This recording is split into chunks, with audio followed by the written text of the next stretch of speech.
Best friend, how are you today? I'm great. I'm ready for another show. Well, I'm going to let you get right at it. No intro. We're going to jump right into it. Who's our special guest? Well, we have Coach Dan Bere, From Wright State. NCAA tournament. They got a bit. Yeah, They play. did. They play within the next 48 hours, Coach? That's right. We're actually probably just under 48 hours away from tip-off against Bryant. Wow, that's exciting. Zane, I'll let you take it away. I know you got 4 questions, and there we go. The bonus. Go ahead. All right. Are you ready for my first question? Absolutely. Fire away. Let's do it. All right. What has your season been like this year? That's a great question. It's been a little bit of a roller coaster for us at Wright State. We started the year, Zane, 2-7, and we were struggling. We went to a tournament down in Florida, and we went 0-3 down there. We played Purdue early in the season, and we know that Purdue is a Final Four contender, and they got us pretty good. And to go with that, we've had some family loss within our program. We've had a couple different players lose their grandfathers, and actually had one of our players lose his father earlier this year. So it's been a trying time, and we've been through a lot. But obviously we've weathered some storms, and here we are in the NCAA tournament. I would say our season kind of got turned around right before Christmas. We had a chance to play really well on the road against NC State out of the ACC, and that kind of got our confidence back. And we took that into our conference and went 15-7 in our league. We finished a game away from actually winning the regular season championship. So we were slated in the 4 seed, and then had a tough road down in our conference tournament.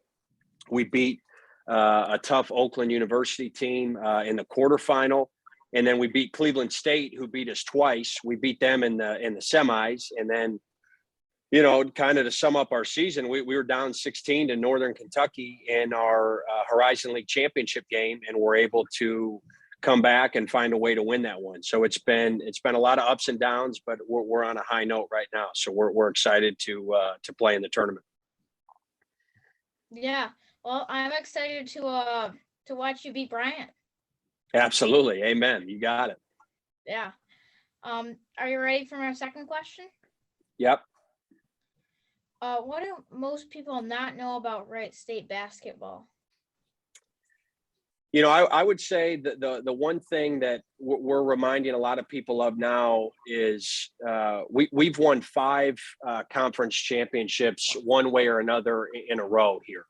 So this being our 5th one, and it's the only one I'm a part of. As you know, I was at Jacksonville University for the previous 7 years, but my boss, Coach Scott Nagy, and his players and staff have just completed their 5th championship in a row. So in 2018, Wright State went to the NCAA tournament, so they won the Horizon League tournament. The Horizon League is a 1-bid league usually, so you have to win the conference tournament to get to the NCAA tournament. And then in 2019, 2020, 2021, they won the Horizon League regular season. So they three-peated the regular season. And here in 2022, we just won the tournament again. So it's pretty impressive, to be able to add another banner, a 5th banner in a row.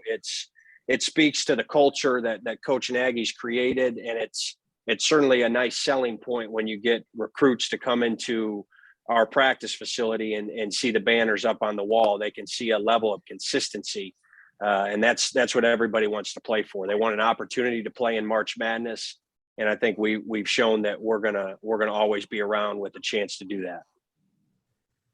Yeah. I think as long as you're coaching at Wright State, you're usually going to make the tournament, if not always. Yeah, we'll certainly have a chance. That's the goal. We have a good core that's going to be coming back next year that we're excited about. But obviously, we got a lot on our plate here this week, and we're looking forward to it. Hey, Coach, real quick, you guys had a lot of adversity, and we're sorry to hear about the losses during the season, from your basketball family. All this adversity, what do you think keeps the team together? Because some teams just can't seem to pull it together when they're faced with adversity. Talk a little bit about the culture that you guys have there, if you don't mind, and how you guys were able to I guess bond and pull together as a team and get where you are now. It's our relationships, Chris. And, you know, we came up with the saying, and it developed this year, and I'm sure it will stay in the program for years to come. And it's really been in the program, but this is the first year that we've kind of had the slogan, and it may sound cliche, but it's something our players truly believe in. And we came up with this just after Christmas.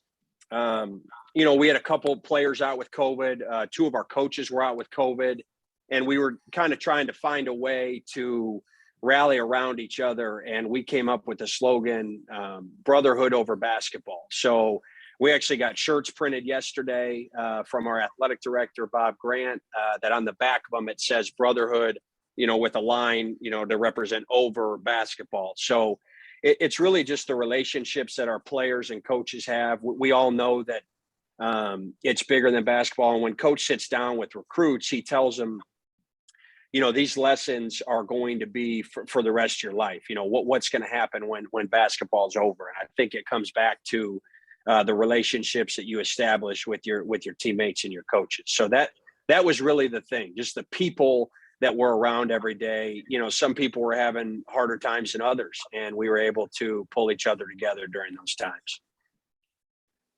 Great. Yeah. Zane, what's your next question? Thanks for answering that, Coach. For sure. How do you feel about playing in the first round in Dayton? You know, it's going to be awesome. This is a first for Wright State. You know, in the previous tournaments, we have not been in the play-in game. So, you know, our metrics, because of that start, Zane, you know, starting 2-7, our metrics, our net ranking, things of that nature that the committee's looking at, we felt like there was a good chance we were going to be a 16 seed, maybe be able to slide to 15. And our mindset was, if we're going to be a 16, let's play in this play-in game, because it is in Dayton and it's over at UD Arena, the University of Dayton, and it's a neat basketball venue, and they sell the venue out for these first four games. So, you know, tomorrow night you have Texas Southern and Corpus Christi playing, and then Indiana plays Wyoming. That's going to be a great crowd.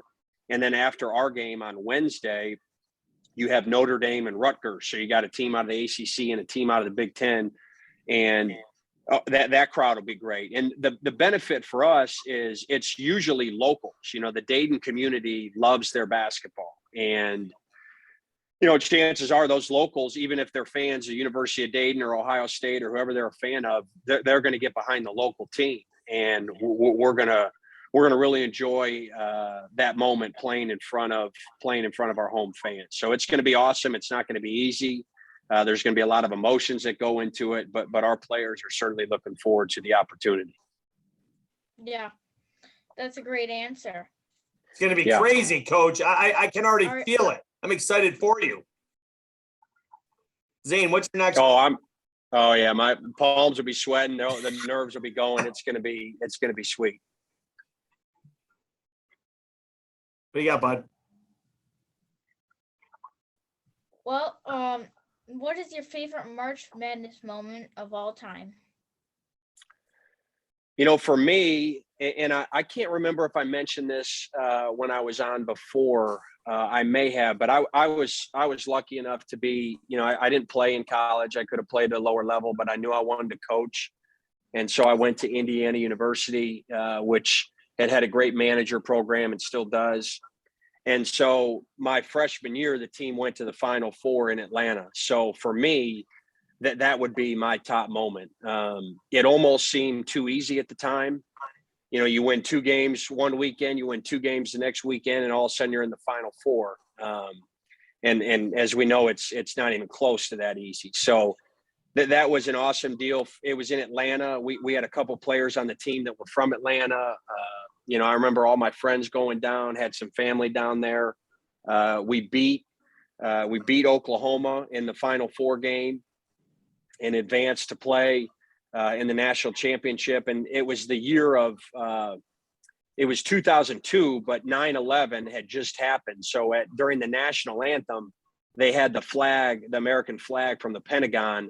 They held that out at center court. So a pretty neat moment for everybody, obviously, but something I'll never forget. And, hopefully I make some more March Madness memories this year that can maybe rival that experience I had with the Indiana Hoosiers in 2002. Yeah, definitely. I have you guys beating Arizona in my bracket. Whoa, I love it. I love it. I'm in. Go ahead, Coach. Well, I was just going to say we have different responsibilities. So we divvy up the scouts, and I'm in charge of that Arizona scouts. So they kept me up pretty late last night, and I'll be up late again tonight trying to figure out. They have tremendous size, and they're the fourth fastest team in the country. So they play really fast. They play up and down. You're a brave soul, Zane, and hopefully we can prove you right. Well, I get to a tough spot for Zane, Coach, because he had Coach Dixon on from TCU earlier this year.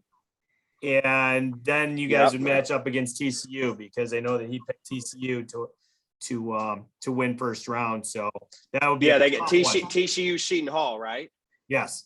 Yep. Yeah, it's crazy because normally you have just the game you're playing, and then you just have the other two teams. So for us, we're getting ready for four different teams. It's going to be quick turnaround. If we can take care of Bryant tomorrow night, we will fly out to San Diego Wednesday night. We'll fly out to San Diego right after the game. So it's going to be like a midnight flight, arrive there at 1:00, but that's what March Madness is all about. So we're looking forward to it. That's exciting. The whole thing's exciting. Zane's had some nice opportunities to interview some coaches that are in the tournament. We're excited that you guys are in for, consecutive times again. As you said, five in a row now, right, Coach? Is that right? Five championships, not five, including regular season titles. Right. Yeah. Right. So, you talk about that consistency, and recruits are looking for that. They're looking for something that's a known quantity. So, Zane, when kids grow up, they want to play in the tournament. So if you're able to, absolutely, the best predictor of the future is the past. So that's the main deal for us. Absolutely. Absolutely. Zane, did you have anything else that you wanted to add before I ask Coach my final question? We let him go and wish him good luck. No, I think that's it. Okay. All right. So thanks again, Zane. This is awesome. Yeah, go ahead, Chris. Yeah, just randomly. I know that when I was coaching college, and I've been retired since 2007, that we weren't allowed to do brackets or anything like that. Even though I wasn't coaching basketball, but I just wanted you to randomly select a name that you would think, filling out brackets or doing a Calcutta would probably finish last in a group of guys. If you had to choose between Sarge, Dan, or Ryan, who would you think would probably never have won or finished last consistently? Well, we know it's not Dan, so that's right. That gives us two options. Yeah, two options. I'm gonna go with Ryan. It doesn't sound right to me. I'm gonna go with Ryan. Yeah. Zane, is that it? Zane's giving the approval. Yeah, that would be it. Actually, you're dead on. So sorry, Ryan. It's we it know is what it is. There's always the basement dweller, and he's just used to his spot there. So yeah. Zane, would you like to say, Coach? I'll say thank you again, and I'll let Zane say his goodbyes and thank yous. Best of luck. We're looking forward to the big W in less than 48 hours, and another one to follow that up. Be like the second 16 to be the number one. It's going to happen. Hey, the path is there. We've seen it done before. Now you can never say it's not happened. So that's right. Absolutely. Go ahead, bud. All right. Thanks for coming on my show, Coach, and spending time with me. It's an honor to hear that I'm on with guys, the likes of an Andy Katz and a coach, Jamie Dixon. I really appreciate you thinking of us, and more importantly of Wright State, a program that'll be on everybody's map, hopefully here in the next few days. But really appreciate you, Zane, for all you're doing for all sports and all levels of basketball. I'm excited to see what your future holds, and I know we'll be talking again soon. We'll see you, Coach. Thank you very much. Okay, thanks, guys. Have a good one. All right. Go Bye, Raiders. Coach. Go Yeah. Raider. Bye. He was All amazing. right, bud. He was You're amazing. gonna win.